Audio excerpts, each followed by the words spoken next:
Good morning बच्चों।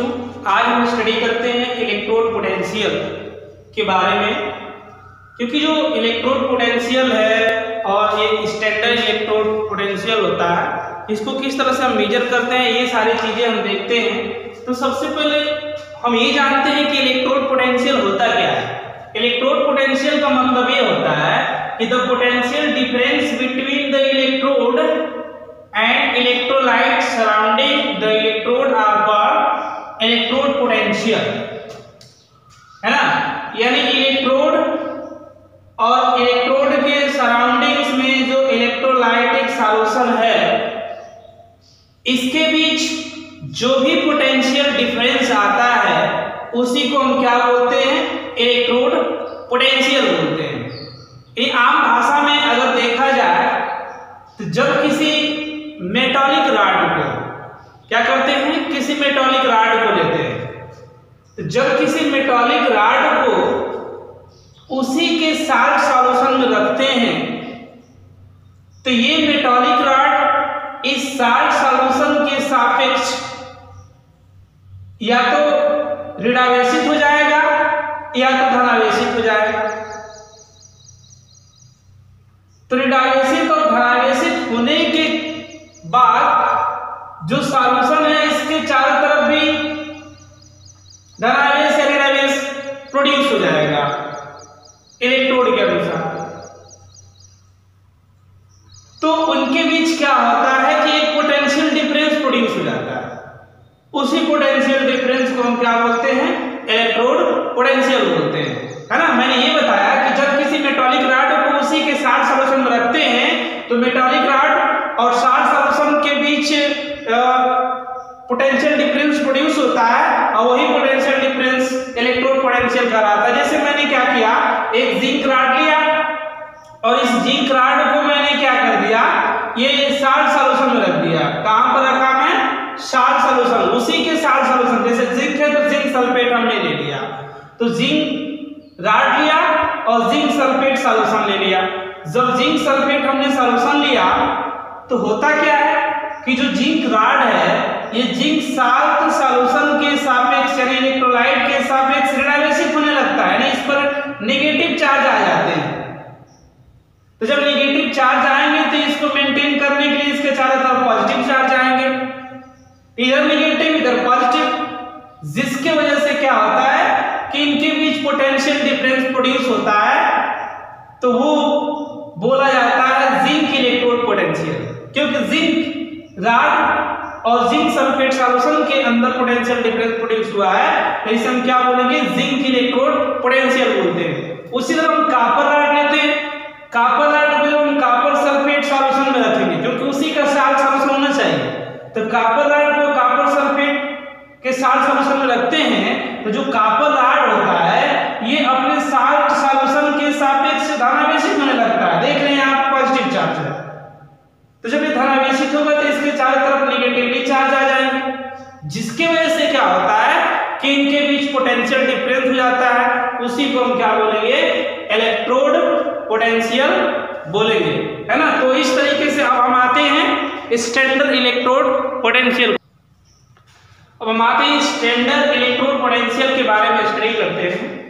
तो standard electrode potential है क्या, the potential difference between the electrode and electrolyte surrounding the electrode at 25 degrees Celsius and 1 atmospheric pressure in 1 molar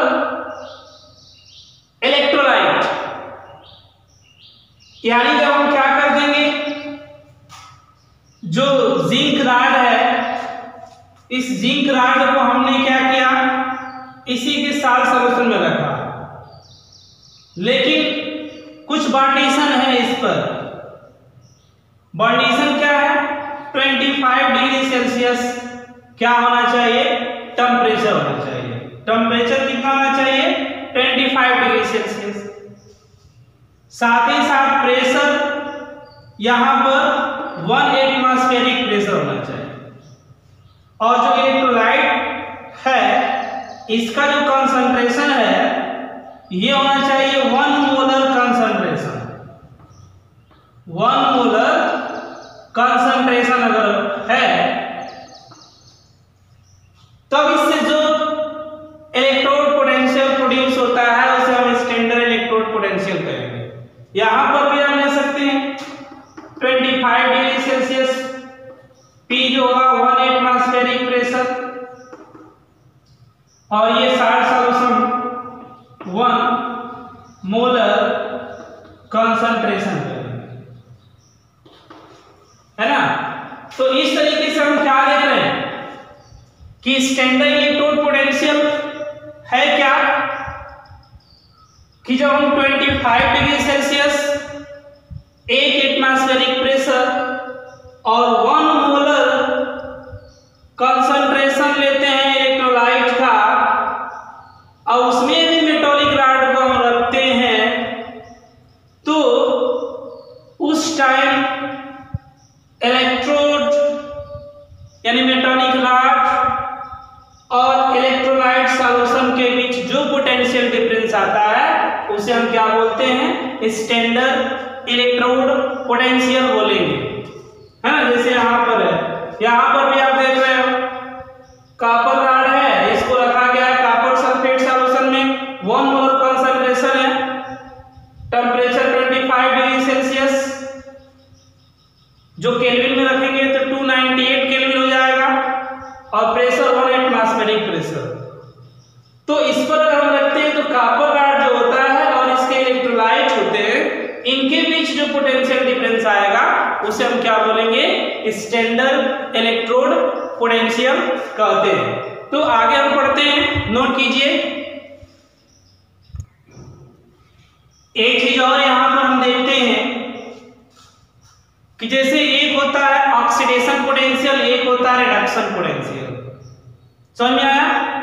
oxidation potential एक होता है और एक क्या होता है, रिडक्शन पोटेंशियल होता है। तो आखिर हम ऑक्सीडेशन पोटेंशियल किसे बोलेंगे और रिडक्शन पोटेंशियल किसे बोलेंगे। देखिए, जब हम कोई इलेक्ट्रोड ले रहे हैं, ये मेटालिक रॉड ले रहे हैं और इसको इसके इलेक्ट्रोलाइट के अंदर रखते हैं, सॉल्यूशन के अंदर रखते हैं, तो यदि ये मेटालिक रॉड पर निगेटिव चार्ज आते हैं, कौन से चार्ज, निगेटिव चार्ज आते हैं, तो ये एनोड होगा, क्या होगा, एनोड होगा, और इस पर ऑक्सीडेशन होगा, इसलिए इस पर जो भी पोटेंशियल डिफरेंस आएगा उसको हम क्या बोलेंगे, ऑक्सीडेशन पोटेंशियल बोलेंगे, है ना। क्या बोलेंगे, ऑक्सीडेशन पोटेंशियल बोलेंगे। उसी तरह से क्या होता है, रिडक्शन पोटेंशियल आता है। रिडक्शन पोटेंशियल का मतलब यह है कि जब हमने कोई रॉड रखा, मेटालिक रॉड, उसके इलेक्ट्रोलाइट सॉल्यूशन के अंदर, और उस कॉपर या अन्य मेटालिक रॉड है, यदि ये इलेक्ट्रोलाइट के सापेक्ष पॉजिटिव हो गया, है ना, तो जब पॉजिटिव हो जाता है तो इस पर क्या होगा, रिडक्शन होगा, ये कैथोड होगा, इसलिए इसको हम क्या बोलेंगे, कैथोड पोटेंशियल बोलेंगे, है ना। तो अब समझ में आया होगा कि ऑक्सीडेशन पोटेंशियल क्या होता है और कैथोड पोटेंशियल क्या होता है। तो अब नोट कर लीजिए इसे।